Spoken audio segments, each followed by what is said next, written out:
نحمده ونصلي على رسوله الكريم أما بعد فأعوذ بالله من الشيطان الرجيم بسم الله الرحمن الرحيم। সম্মানিত দর্শক ও শ্রোতা, আমি আপনাদের সামনে কোরআনে পাক এবং আহাদিসে নববিয়া থেকে সদকাতুল ফিতর ও ঈদের রাতের ফজিলত সম্পর্কে সামান্য আলোকপাত করার চেষ্টা করব ইনশাআল্লাহ। রোজাদারের জন্য ঈদুল ফিতর নিয়ে আসে আনন্দ উৎসব, একই সঙ্গে নিয়ে আসে আল্লাহর নৈকট্য লাভের সুযোগ। তাই এ রাত যেমনই গুরুত্বপূর্ণ তেমনি ফজিলতপূর্ণ। এ রাতে আল্লাহ রসুল সাল্লাল্লাহু আলাইহি সাল্লাম ইবাদত করেছেন। একাধিক হাদিসেও ঈদের রাতে ইবাদত করার গুরুত্ব, মাহাত্ম্য এবং ফজিলত বর্ণিত হয়েছে।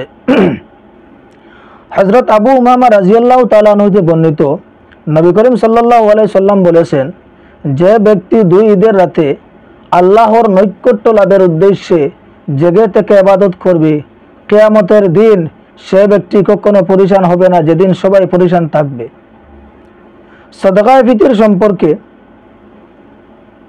নবী করিম সাল্লাল্লাহু আলাইহি সাল্লাম বলেছেন, প্রত্যেক আজাদ বালিগ নর নারী পুরুষ মহিলা স্ত্রী প্রত্যেকের উপর ঈদের নামাজে যাওয়ার আগে গম খেজুর অথবা জব দ্বারা সাদাকায়ে ফিতর আদায় করা ওয়াজিব। পবিত্র রমজানের মধ্যে সাদাকাতুল ফিতর আদায় করা অন্যতম একটি ইবাদত। ঈদের নামাজের আগে সাদাকাতুল ফিতর আদায় করতে হবে। রমজানের রোজার ভুল ত্রুটি পরিপূর্ণতার জন্যই এটি আবশ্যক করা হয়েছে। সাদাকাতুল ফিতর হলো নামাজের সিজদায়ে সাহুর মতো।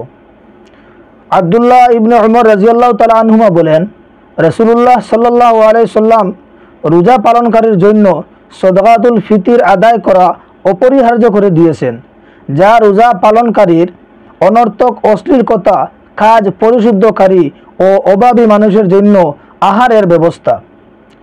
মহিমাময় পবিত্র শাওয়াল মাসের চাঁদ তথা নতুন চাঁদ দেখে দোয়া পড়া সুন্নত। তালহা ইবনে উবাইদুল্লাহ রাদিয়াল্লাহু তাআলা আনহু থেকে বর্ণিত, নবী সাল্লাল্লাহু আলাইহি সাল্লাম নতুন চাঁদ দেখলে এই দোয়াটি পাঠ করতেন, আল্লাহুম্মা আহিল্লাহু আলাইনা বিল ইয়ুমনি ওয়াল ঈমান ওয়াস সালামাতি ওয়াল ইসলাম দীনি রাব্বি ওয়া রাব্বুকাল্লাহ। ঈদের রাত অত্যন্ত গুরুত্বপূর্ণ ফজিলত মণ্ডিত।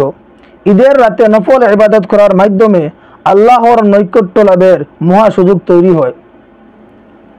অনেকে এই রাতটি হেলায় দুলায় কাটিয়ে দেয়। ফুকাহায়ে কেরাম দুই ঈদের রাতে জাগ্রত থাকাকে সুন্নত লিখেছেন। তাই এ রাতের বিশেষ কদর করা উচিত। এ রাতের গুরুত্ব ও ফজিলত অপরিসীম। হযরত মুআজ ইবনে জাবাল রাদিয়াল্লাহু তাআলা আনহু থেকে বর্ণিত হাদিসে আছে, নবীজি সাল্লাল্লাহু আলাইহি সাল্লাম বলেন, যে ব্যক্তি 5টি রাত ইবাদতের মাধ্যমে জাগ্রত থাকবে তার জন্য জান্নাত ওয়াজিব হয়ে যায়। 1 জিলহজ্জ মাসের 8 তারিখের রাত, 2 জিলহজ্জ মাসের 9 তারিখের রাত অর্থাৎ আরাফাত দিবসের রাত, 3 ঈদুল আজহার রাত, 4 ঈদুল ফিতরের রাত এবং 5 শাবানের 15ই রাত। এই রাতগুলি জেগে ইবাদত করা অত্যন্ত ফজিলতপূর্ণ। আমরা প্রত্যেকে ঈদের রাত, বিশেষ করে ঈদের রাতের আরেকটি সুযোগ হচ্ছে ঈদের রাতে মানুষের দোয়া কবুল করে দেওয়া হয়।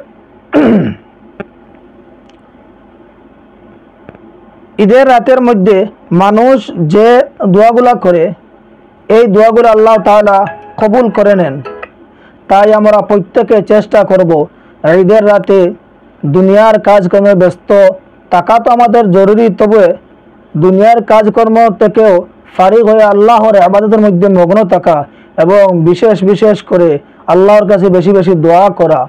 এবং আজকের রাত্রে ইবাদতের মাধ্যমে আমরা আল্লাহর কাছে প্রতিজ্ঞাবদ্ধ হব যে পবিত্র রমজান শরীফের মাসের যে শিক্ষা আমাদেরকে দিয়ে গেছে, যে জীবনের মধ্যে আল্লাহর নৈকট্য লাভ করতে বেশি বেশি ইবাদত করা, সেই দিকে আমরা প্রত্যেকে মনোযোগ সহকারে দেব এবং আর বিশেষ করে আল্লাহর ইবাদত করে আজকের রাতটি আমরা কাটানোর চেষ্টা করব, যাতে আল্লাহ তাআলা, এবং আমরা দোয়া করব যে আল্লাহ রব্বুল আলামিন যেন আমাদের আগামী রমজান নসিব করেন।